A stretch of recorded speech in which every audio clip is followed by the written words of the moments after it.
Howdy folks, Justin here. We are going to be hopping onto the ladder with our Tears for Giant Fears Crusader deck. Been going back and forth with that one and a Control Mage list, and have been pretty successful. Been having a lot of fun too.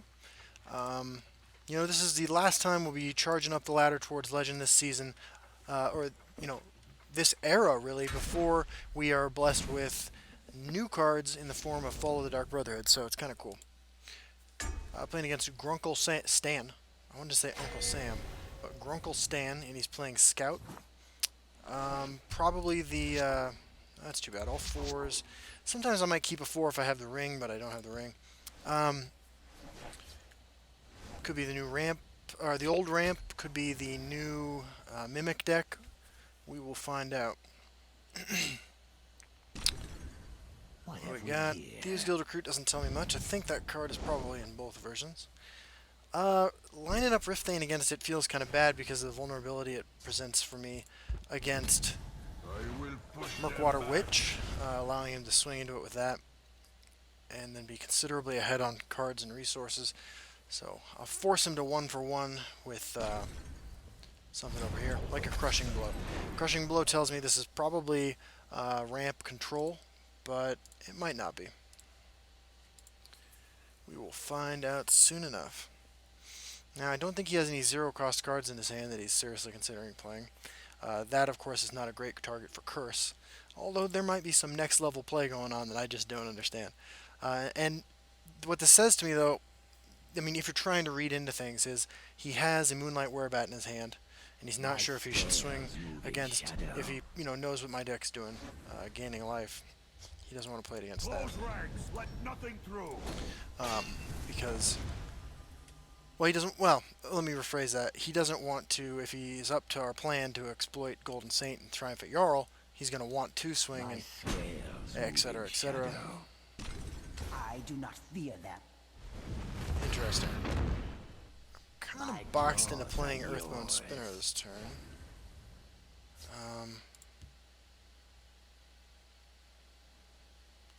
So this doesn't feel good, but we got such a powerful curve here in a couple turns.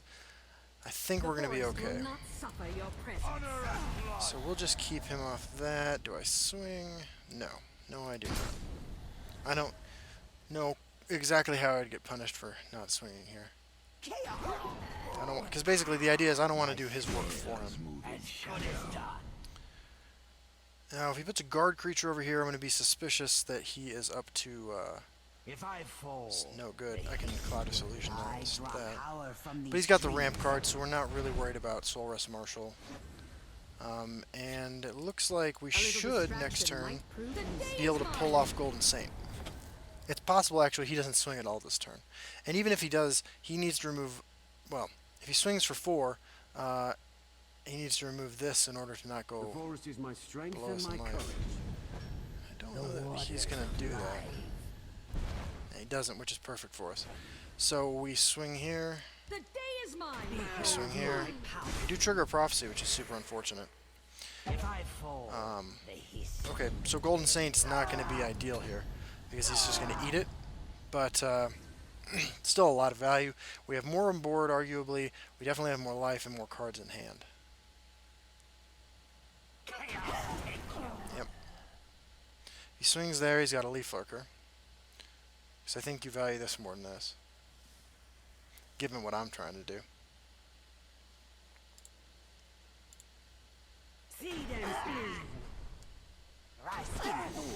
The guy I'm playing against just tweeted out a picture. Grunkle Stan just tweeted out a picture of the board, saying it's the greatest day of his life. Well, I am glad that I could help.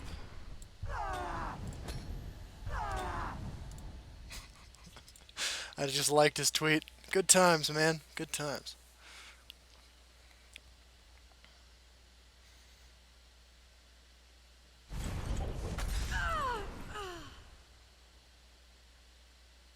You must be cleansed. Shadowfen Priest, okay.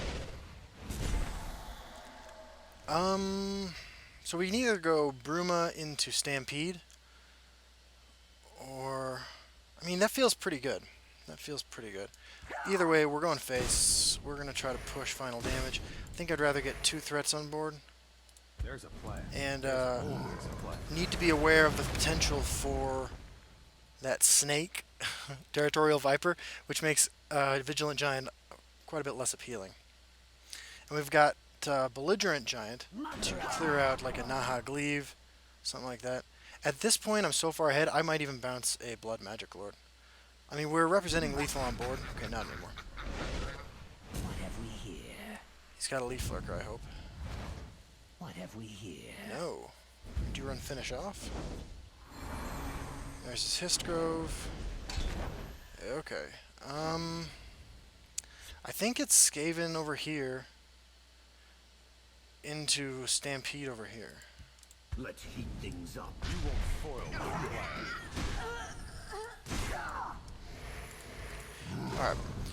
He's 1 turn off Odoving, so we don't have to worry about that. If he can clear this board and put me in a position where I can't win next turn while I have Belligerent Giant in hand, more power to you, man, because that would be amazing.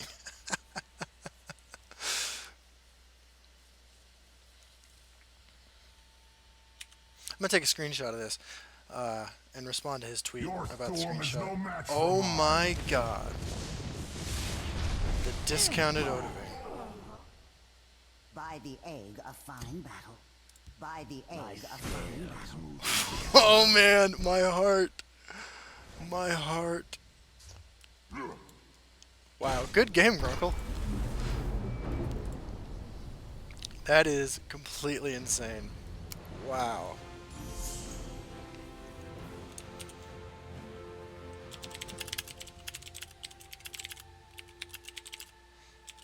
I'm saying I did not see the 10 cost Odoving coming.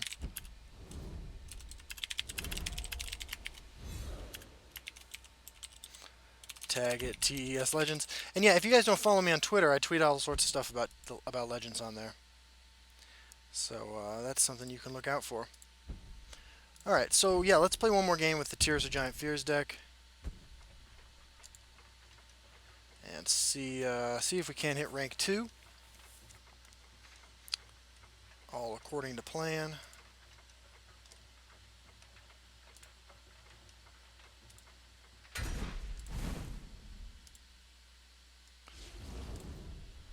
Alright.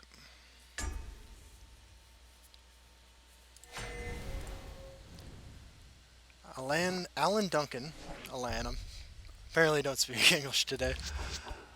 Also Crusader. Crusader Mirror would be a pretty cool way to hit rank 2. But it would also be totally alright to lose that way. Let's see what we got.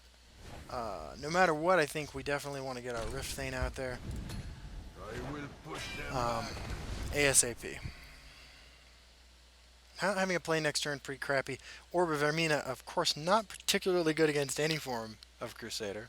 Maybe Alter Crusader, but Maricon's the only guy I've ever seen play that. Right, this is great for us because we swing right into it. And then unfortunately pass the turn. But it puts us ahead in life, which is pretty good. This should be good. Yeah, okay, well, Skaven Pyromancer would be nicer, but I'll take that. If we can just stay ahead one more turn with the help of our Earthbone Spinner friend next, we can trigger our Triumphant Jarl. And that says my opponent's deck is a lot more aggressive than mine. Yeah, not excited about Earthbone Spinnering this. But it is what it is.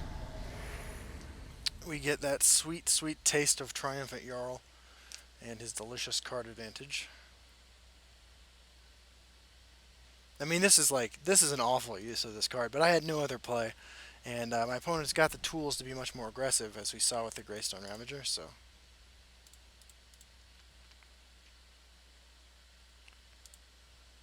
Alright.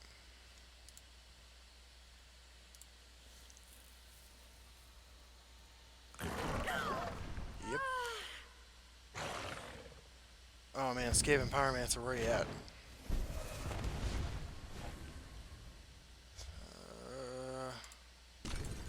I'm going to take my cards while I can get them. The day is mine. And I'm going to push face damage because I puts him to 22. He goes to 26. I go to 26. He's going to have to swing both face if he wants to trigger his own Life Totals Matter card next turn. And if he does that, and he swings down a Golden Saint, I was going to say I have a pretty good answer. Ooh, do I let that live? Well, I guess I can't bounce it, can I? I can answer it with my own. That's really my only play. I could try racing him.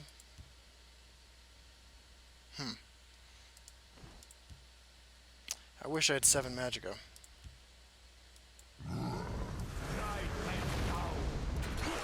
This is not looking great. He can go face, break 2 of my runes if he wants to trigger his Golden Saints, which is going to be pretty awful for us. Burn it all to the ground. He's giving it Drain. Okay, so the same deck that's running the 4-1 is running the Pillaging Tribune. I feel like Belligerent Giant on that is pretty reasonable, but he's going to trigger his Golden Saint, and then I can Belligerent Giant his Golden Saint. That's a thing.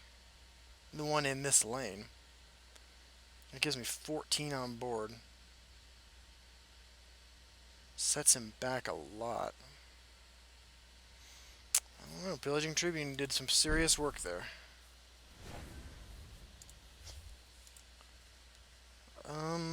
Yeah, I'm just gonna bounce this. It doesn't look like a great play, but I think... Okay, I hope what he has is Triumphant Jarl, because I can erase that. If he has Golden Saint, and I Belligerent Giant his Golden Saint and swing face, I know he has a Pillaging Tribune in hand. Okay. I will Belligerent Giant that. I will 100% Belligerent Giant that to your hand. Okay, so we're taking on the tempo game. I'm not sure this is the right strategy, but I think it's right for the situation at hand. And if he wants to play another one, that's cool. I will Skaven, well, yeah, I will Skaven, Bruma. No, I will Bruma, no? Some combination of these cards is coming down if he plays his Giant again.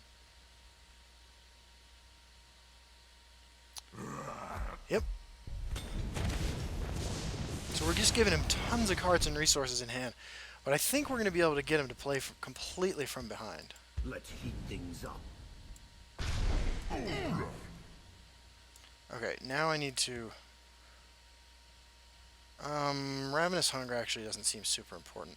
If there was ever a time to play Orb of Vermina, it's this turn, isn't it? But Orb of Vermina is not the strategy I'm taking right now.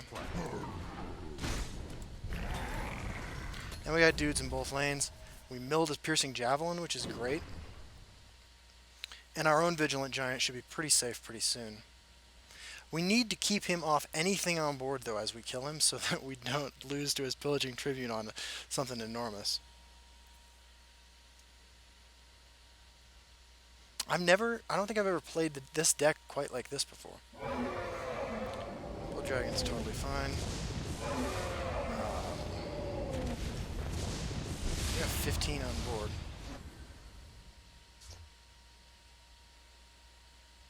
It's got to be Vigilant Giant, right? I'll kill you where you stand. He can't play Odahviing next turn. He could play Marak. Just, I guess, something to consider. Foil my plan.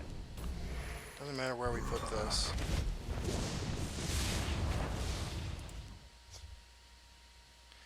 Rift Thane is better here because it doesn't die to an opposing Pyromancer. Okay. What do you got? There are ways we lose from here. That is definitely the case. I wonder if this is CVH's version of Midrange Crusader. I'll have to check his list. He has a list. It's it got a lot of similarities, but also some really cool differences. I recommend you hop over to his channel, his YouTube channel, to check out his list. I know his list is running Blood Dragons, which is a totally good choice. I mean, like, in a deck that's a little more aggressive than mine. I mean, mine is so tech to fighting against aggro. Orb of Vermina is like my only plan against non-aggro decks. Yep. A very bizarre move that's now been done twice in this game. Okay, so if you have an execute, you swing, you need to remove this. So you need a crushing blow here and execute here. You swing here, you swing here. I don't have lethal unless I draw one of the 4 ways in my deck, I think, to increase power. 1 Dawnbreaker and 3 more cool Gatekeepers, none of which I've played. If I don't draw one, I can Orb of Vermina it out. Because we know he's running it. Stone, throw, and execute. If you have the execute, you do. Okay, so you're still in this. You're still in this. Now, do I go for it? Oh, I drew Dawnbreaker. By the egg of fine There we go. So, those are all the outs. We ended up getting the easiest out possible. And I think we just hit rank 2. So we'll cut the video off here. Again, we've been playing these 2 decks. Had a lot of success with Control Mage, sort of old school version of Control Mage, and Tears of Giant Fears. Awesome. Thanks for joining me, everybody, and I will see you all on the ladder.